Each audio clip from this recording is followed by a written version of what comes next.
Hello बच्चों, कैसे हो आप सब। अभी तक आप लोगों ने देखा केमिस्ट्री लाइफ चैप्टर जो कि जेई मेंस के लिए बहुत इंपॉर्टेंट है। जेई मेंस में इसके क्वेश्चंस हर साल आते हैं, इस साल भी आए थे बहुत प्यारे प्यारे क्वेश्चंस। और हम लोगों ने जो है इसमें बहुत सारी चीज़ें पढ़ ली हैं, जैसे ड्रग्स क्या होता है, ड्रग्स मेडिसिन कब कहलाता है, डिफरेंट टाइप ऑफ ड्रग्स क्या होते हैं। और उसके बाद जो है अलग अलग टाइप के ड्रग्स के जो है आपके फार्माकोलॉजिकल एक्शन के बारे में पढ़ा कि जैसे एंटासिड, एंटीबायोटिक। ठीक है, अब इसमें जो है एंटीबायोटिक आज पढ़ेंगे। ठीक है, इसके बाद जो है हम लोगों ने एंटी हिस्टामाइन पढ़ा था, ट्रैंक्विलाइजर पढ़ा था, एनालिटिक्स क्या होता है, एंटीपायरेटिक दवाइयाँ क्या होती हैं, सब कुछ हमने देखा। अब आज के एपिसोड में आगे है ना, तो आगे आज हम पढ़ने वाले हैं एंटी माइक्रोबियल्स। क्या पढ़ने वाले बेटा? Anti microbials. एंटी माइक्रोबियल्स क्या होते हैं, कितने टाइप्स के होते हैं, फिर हम इनके बारे में पढ़ेंगे। फिर एक आसान लैंग्वेज में इसको ये समझेंगे कैसे इसको याद करें। ठीक है बेटा, कैसे इसको याद करें, ये बहुत जरूरी है क्योंकि बहुत सारी दवाइयां हैं, स्ट्रक्चर बहुत टफ है, कैसे याद करें, है ना। तो वीडियो में बने रहेगा बेटा। एंटी माइक्रोबियल्स होते क्या है, सबसे पहले बात करते हैं। एंटी माइक्रोबियल्स क्या होते हैं? डिस्ट्रॉय और इनहिबिट, है ना, inhibit the pathogenic action of microbes. What is the microbes? Bacteria, virus, fungi, है ना। तो इनके जो माइक्रोब्स हैं, इनके द्वारा जो बीमारियां होने वाली हैं उनको रोकना, डिस्ट्रॉय करना या उसको रोकना। ठीक है ना, इस तरह की बातें करने वाले। जैसे बैक्टीरिया के लिए कौन सी दवाइयां खाते हो आप? एंटी बैक्टीरियल ड्रग खाते हो, वायरल के लिए एंटी वायरल ड्रग खाते हो, फंगी के लिए एंटी फंगल, है ना। तो या पैरासाइट के लिए एंटी पैरासाइटिक दवाइयां। तो हम लोग जो है जितने भी पैरासाइट्स होते हैं हम सबको बारे में पढ़ते हैं। तो अब यहाँ मेनली जो आपके सिलेबस में आप पढ़ने वाले हो, क्या पढ़ने वाले हैं? एंटीबायोटिक्स। और क्या पढ़ने वाले हैं? Antiseptic and disinfectant. एंटीसेप्टिक और आप जानते हो डिटॉल वगैरह, है ना, याद है? फिनॉल, डिटॉल जो आप घर में यूज करते हो, फिनाइल, है ना, ये सब चीजें उसकी बात करेंगे हम लोग यहाँ पे, है ना। तो अब यहाँ पे देखो, सबसे पहले आज पढ़ने वाले हैं एंटीबायोटिक। एंटीबायोटिक एक लार्ज पार्ट है। लार्ज पार्ट का मतलब ये हुआ एक बड़ा पार्ट है। इसमें हम दो पार्ट में पढ़ेंगे इसको, है ना। एक पार्ट आपका आपके सामने है, अभी एंटीबायोटिक क्या होती है, कौन कौन से, कैसे इसकी शुरुआत हुई, किसने सबसे पहले इसके ऊपर काम किया। ठीक है, इसके बाद हम लोग जो है दूसरा टाइप्स पढ़ेंगे एंटीबायोटिक का। वो क्या है? वो आपके डिफरेंट टाइप ऑफ एंटीबायोटिक्स क्या होंगे, है ना। ब्रॉड स्पेक्ट्रम एंटीबायोटिक्स, है ना, आपका हो जाएगा नैरो स्पेक्ट्रम हो जाएगा। तो वो सब बातें करेंगे, बहुत अच्छी चीजें हैं, जाननी जो जरूरी है क्योंकि आपकी डेली लाइफ की चीजें हैं। देखो, एजुकेशन तभी तभी क्या कहते हैं ना, इंपॉर्टेंट है जब वो आपके जीवन में काम आए। और केमिस्ट्री में ऐसे चैप्टर्स दिए हैं, मैं जो मानता हूं कि थोड़ा सा पढ़ना टफ है लेकिन इसका डेली लाइफ में यूज बहुत ज्यादा है। ठीक है, इसीलिए क्या रखा गया है चैप्टर का नाम? Chemistry in everyday life. ठीक है, अब यहाँ पे देखो एंटीबायोटिक्स क्या है। ठीक है, एंटीबायोटिक्स आज का टॉपिक है एंटीबायोटिक्स। ये पार्ट 1 है। अभी पार्ट 2 में इसके डिफरेंट टाइप्स भी पढ़ेंगे, कितने टाइप्स के एंटीबायोटिक होते हैं। तो पार्ट 1 में देखो आप, low toxic for humans. Actually antibiotics क्या करता है? इन्फेक्शन का ट्रीटमेंट करता है। क्या करता है? Help in treatment of infection. Infection का ट्रीटमेंट करता है और ये लो टॉक्सिक होता है ह्यूमन बींग्स के लिए। मतलब ऐसा नहीं है कि इसको खाने से जो है बहुत ज्यादा प्रॉब्लम होने वाली। लो टॉक्सिक नेचर का होता है। लो टॉक्सिक नेचर होने से फायदा है इसका, स्मॉल अमाउंट, स्मॉल कंसेंट्रेशन हम लोग यूज करते हैं जिससे हमारा बैक्टीरियल बीमारी जो है या फंगल बीमारी वो खत्म हो जाए, डिस्ट्रॉय हो जाए। तो ये ट्रीटमेंट करता है इन द इन्फेक्शंस। ठीक है, दीज आर कैसे होते हैं? दीज आर प्रोड्यूस बाय, दवाइयां कैसे बनती हैं? देखो दवाइयां कैसे बनती हैं, एंटीबायोटिक्स दवाइयां कैसे बनाई गई शुरुआत में, इनिशियली शुरुआत में कैसे बनाई गई? जिस माइक्रोब से बीमारी होती है उसी माइक्रोब से दवाई बनाई जाती थी। मतलब वायरल से हो रही तो उसी वायरल से, है ना, वायरस से हो रही उसी वायरल से बनाई जाती थी। अगर आपका क्या कहते हैं कि बैक्टीरिया से हो रहा है उसी बैक्टीरिया से आपकी क्या एंटीबायोटिक बनाई जाती थी। ठीक है, लेकिन बाद में इसको लैब में बनाना चालू किया, सिंथेसिस केमिकल से बनाना चालू किया। तो शुरू में क्या बोला? They are produce by microorganism. ठीक है, अब यहां से बोला ये इनिशियली इन्हीं से माइक्रोब से ही बनाया गया।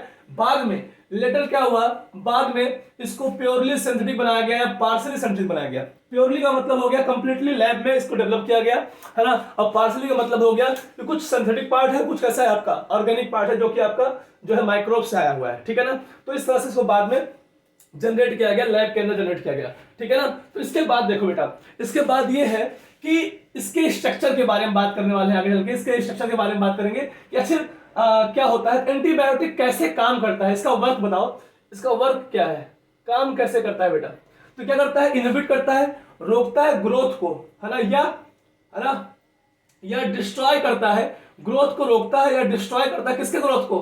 जिस माइक्रोब की वजह से बीमारी हो रही है ना, जिस माइक्रोब की वजह से बीमारी हो रही है उसको रोकता है या उसको कंप्लीटली डिस्ट्रॉय कर देता है। कैसे करता है? By intervening the metabolic process. जो आपके माइक्रोब्स हैं, उन माइक्रोब्स का मेटाबॉलिक प्रोसेस होता है, वो म्यूटेशन के द्वारा वो कंटिन्यूअस ग्रोथ करते हैं, शरीर में फैलते हैं। तो जो उनका मेटाबॉलिक प्रोसेस है ना, जो उनका ग्रोथ है, उनका डेवलपमेंट है माइक्रोब्स का, उनको रोकना, उनमें जाके इंटरवीनिंग मतलब क्या हो गया? बाधा उत्पन्न करना, ठीक है ना, उसमें जाके उसको रोक देना, खत्म कर देना, उनके प्रोसेस को, मेटाबॉलिक है ना, ये मेटाबॉलिक लिखा हुआ है, मेटाबॉलिक प्रोसेस जो आप जानते हो, मेटाबॉलिक प्रोसेस। तो मेटाबॉलिक प्रोसेस जो उनका माइक्रोब्स का मेटाबॉलिक प्रोसेस है उसको जाके डिस्ट्रॉय करना, रोकना, उसके माध्यम से ये एंटीबायोटिक्स काम करती हैं। अब इसका स्ट्रक्चर की बात की जाए तो इसका स्ट्रक्चर सिमिलर होता है एजो कंपाउंड। एजो कंपाउंड क्या होते हैं? एजो कंपाउंड आपने कहां पढ़ा है? एमाइंस में। एमाइंस चैप्टर जो आपने पढ़ा होगा, एमाइंस में एजोडाई पढ़ा था आप लोगों ने। एजोडाई क्या होता है? एन डबल बॉन्ड एन आता था। मैंने बस यहाँ पे एग्जांपल करा भी दिया है कि ये कोई दवा नहीं है, कोई मेडिसिन नहीं है, लेकिन एजोडाई कंपाउंड्स क्या होते हैं? कलर कंपाउंड होते हैं एजोडाई कंपाउंड जो आपके होते हैं। तो आपने पढ़ा है कहाँ पे? एमाइंस वगैरह में, ठीक है, तो वहां पे आपने इसको पढ़ा था। उसके बाद अब देखो, सिमिलर टू एजोडाई कंपाउंड्स होते हैं, पहली बात ये पॉइंट इंपॉर्टेंट है, ठीक है, ये पॉइंट इंपॉर्टेंट है। उसके बाद क्या है कि है ना, पॉल इक्रिक जो है, इन्होंने एक वैज्ञानिक है, 1908 के आसपास इनको नोबेल प्राइज मिला था। 1908 में इनको नोबेल प्राइज मिला बेटा, है ना। इन्होंने क्या किया? इन्होंने आर्सेनिक जो आपका एक एलिमेंट है, आर्सेनिक बेस्ड स्ट्रक्चर पे एक जो है पहला मेडिसिन डेवलप किया। मतलब बहुत, देखो सीधी सी बात है, नोबेल प्राइज मिला है, इसका मतलब एक बहुत बड़ी उपलब्धि है ना इनके लिए। तो इन्होंने क्या किया कि आर्सेनिक बेस्ड स्ट्रक्चर बनाया, जो कि पहला नाम क्या है? देखो आर्सेनिक मतलब ARS, देख रहे हो आप, अर्सफेनामाइड। तो आर्सेनिक बेस्ड, अगर आपको याद रहेगा कि एंटीबायोटिक जो पहली दवा बनाई गई थी वो आर्सेनिक बेस्ड थी, तो आपको ऑटोमेटिक एक ऑप्शन कट जाएगा सीधा कि हाँ ये ऑप्शन सही है। तो ये क्या लिखा? ARS, arsenic, ARS फेनामाइड। तो अर्सफेनामाइड क्या है? अर्सफेनामाइड। अर्सफेनामाइन जो है आपका, अर्सफेनामाइन, और इसी को क्या बोलते हो? फेमस किस नाम से है? दोनों नाम IIT में पूछ चुके हैं, दोनों नाम बेटा बहुत इंपॉर्टेंट है, दोनों नाम आपको आना चाहिए, दोनों नाम IIT जेईई पूछ चुका है। तो यहाँ पे क्या बोल रहा है? अर्सफेनामाइन, या इसे बोलते हैं साल्वारसन। क्या बोलते हैं? साल्वारसन। तो अर्सफेनामाइन या साल्वारसन, है ना, ये आपको दोनों नाम पता होना चाहिए। यूज फॉर ट्रीटमेंट ऑफ, किस बीमारी के लिए बनाया गया था ये एक बैक्टीरियल बीमारी है ना, जिसको बोलते हैं, बोलो, सिफिलिस। सिफिलिस एक बैक्टीरियल बीमारी है बेटा, है ना। ये बीमारी, इस बीमारी को ट्रीटमेंट के लिए, सिफिलिस होता क्या है? आपके इंटरनल पार्ट में या आपके बॉडी पे, है ना, ऐसे घाव टाइप के बन जाते हैं ना, ऐसे ऊंट से, तो बहुत सारे घाव टाइप के इन्फेक्शन की वजह से बन जाते हैं, ठीक है। अगर आप नेट पे इसको डालोगे, इसकी इमेज भी आ जाएंगे, सिफिलिस क्या होता है, इसकी इमेज कैसी होती है, आप नेट पे देख सकते हो, बढ़िया गूगल का यूज करो, है कि नहीं। सिफिलिस तो चित्तीदार जो है पूरे बॉडी पे ऐसे हो जाएगा, बॉडी के इंटरनल पार्ट पे भी ऐसे चित्तीदार नर्व जो है घाव बन जाते हैं। तो सिफिलिस एक बीमारी थी उस टाइम पे, उसकी ट्रीटमेंट के लिए जो पहली दवा बनाई गई ये थी। ये फेमस है बेटा, काफी फेमस, हाईलाइटेड है, पूछा जाता है, ठीक है। और ये क्या है? एंटीबैक्टीरियल दवा, क्योंकि बैक्टीरिया से होता है ना, सिफिलिस, ठीक है। तो आप बढ़िया से गूगल पे जाकर सर्च कर सकते हो कैसा होता है, कैसा दिखता है ना, ठीक है बेटा। अब इसके बाद देखो, ये दवा याद रखना है, इसका स्ट्रक्चर कैसा होता है सिफिलिस का या साल्वारसन का। सिफिलिस का या साल्वारसन का जो स्ट्रक्चर होता है, सॉरी साल्वारसन या अर्सफेनामाइन का जो आपकी मेडिसिन है, साल्वारसन या अर्सफेनामाइन का जो स्ट्रक्चर होता है वो कुछ कैसा होता है? एजो कंपाउंड की तरह ही होता है। मैंने लिखा है सिमिलर टू एजो कंपाउंड।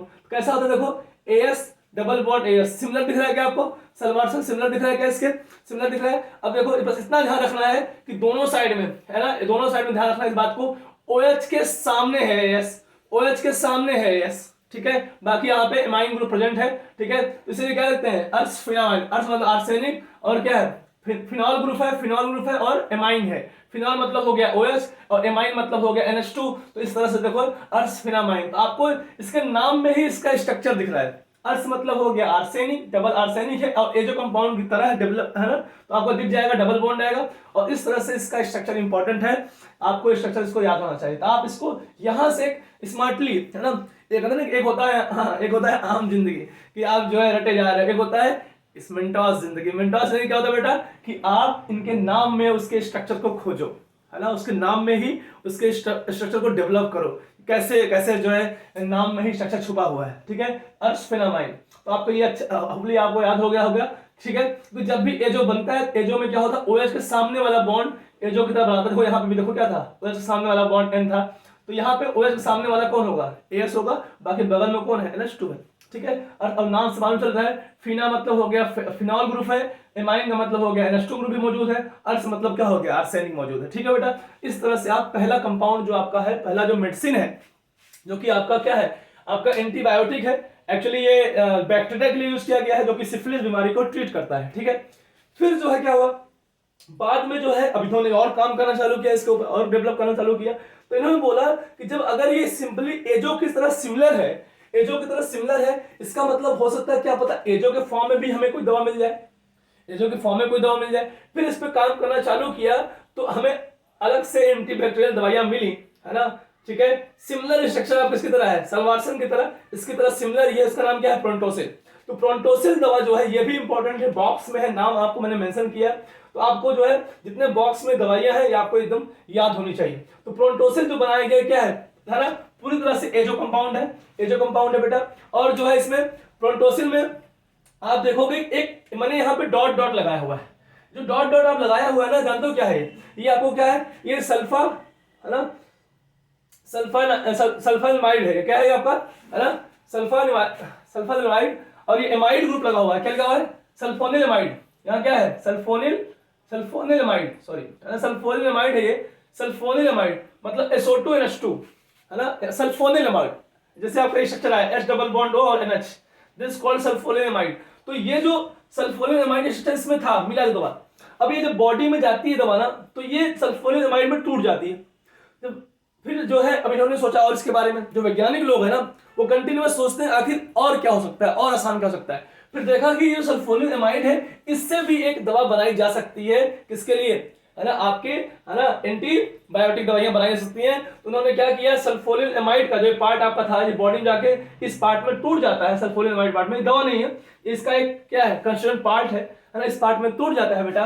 तो फिर क्या बनाया, इससे एक नया बनाया पिरिडीन के साथ में, सल्फोनिलमाइड को पिरिडीन के साथ में रिएक्शन करा के एक नया जो है एंटीबायोटिक दवा बनाया। उसका नाम क्या है बताओ, क्या लिखा हुआ है, सल्फापिरिडाइन, सल्फापिरिडाइन। बेटा ध्यान रखना, पिरिडीन के साथ में है ना, पिरिडीन के साथ में है, सल्फा आप जानते हो सल्फामाइड का पिरिडीन के साथ में है, तो क्या बन गया, बाकी ये सब कुछ तो सेम ही है ना, सल्फामाइड से भी है, अब बचा क्या, सल्फोनिलमाइड सेम ही है। अब यहाँ से क्या बचा, यहाँ पे आगे आके यहाँ पे पिरिडीन जोड़ दिया, यहाँ पे पिरिडीन जोड़ दिया। तो इस तरह से तीनों स्ट्रक्चर, तीनों दवा के, प्रोंटोसिल हो गया, है ना, क्या हो गया, सल्फापिरिडीन हो गया, है ना, प्रोंटोसिल हो गया, और क्या हो गया, अर्सफेनामाइड बहुत इंपॉर्टेंट है, ये तीनों नाम बहुत इंपॉर्टेंट है। इसको आसान भाषा में आप इसको तैयार कर सकते हो। मैंने आपसे कहा है अभी एंटीबायोटिक खत्म नहीं हुआ है, अभी एंटीबायोटिक का एक पार्ट और आएगा, जिसमें डिफरेंट टाइप ऑफ एंटीबायोटिक्स आएंगे, एंटीबायोटिक कितने टाइप्स के होते हैं,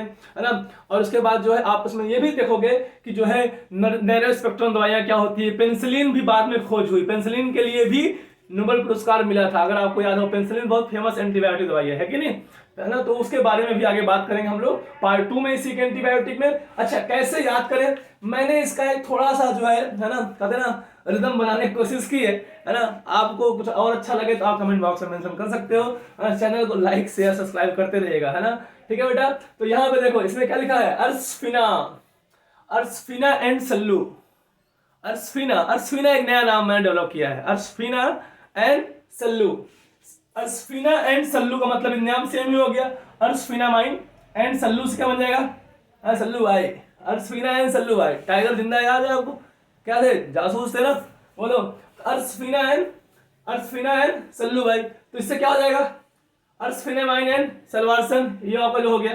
तो अर्सफिना एंड सल्लू भाई प्रोंटो के स्पाई है, अर्सफिना और सल्लू भाई, टाइगर जिंदा है ना, बोलो, देखा ना टाइगर, एक था टाइगर जिंदा है, सल्लू भाई। तो सल्लू भाई उसमें क्या करते हैं, तो सल्लू देखो हमें क्या करते हैं, हमें मूवीज को जो आप देखे हो या आपको नाम पता है उन्हीं को यूज करके ऐसा कुछ बना लो कॉमेडी टाइप का, जिससे आपको क्या हो, लॉन्ग टाइम तक आपको याद हो सके।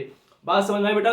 तो यहाँ पे अर्सफिना और सल्लू प्रोंटो के स्पाई है। प्रोंटो मान लो कोई देश है, अर्सफिना और सल्लू प्रोंटो के स्पाई हैं, तो प्रोंटो के स्पाई हैं, तो यहाँ से प्रोंटो, यहाँ से क्या बन गया, अर्सफिना मतलब अर्सफिनेमाइन, इसी को सल्लू मतलब सलवारसन भी बोलते हैं, तो इसलिए मैंने एंड लगाया है ना। और प्रोंटो मतलब हो गया प्रोंटोसिल, और स्पाई का मतलब हो गया सल्फापिरिडीन। देखो यहाँ पे सल्फापिरिडीन, ठीक है। स्पाई, SPY, ये बात जो है स्पाई वालों को भी नहीं पता होगी कि इनके स्पाई के नाम पे, है ना, दवाइयां चल रही हैं, है ना।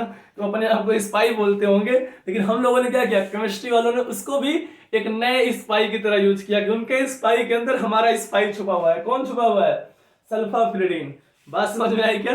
तो हम लोग भी कम स्पाई नहीं हुए, हम लोग भी कम जासूस नहीं है इस चीज के, है कि नहीं? है ना, रॉ के इंटेलिजेंट वाला है क्या? तो यहाँ पे देखो सल्फापिरिडीन, सल्फापिरिडीन क्या होगा? स्पाई, ठीक है ना। स्पाई से सल्फापिरिडीन बन जाएगा।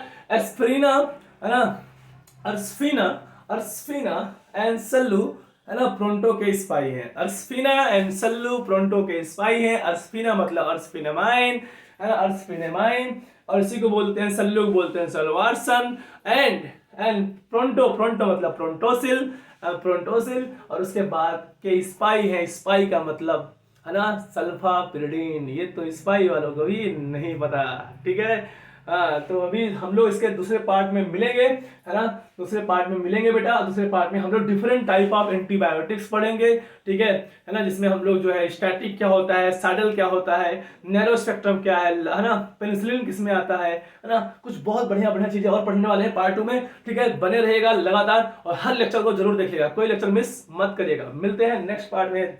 जय हिंद।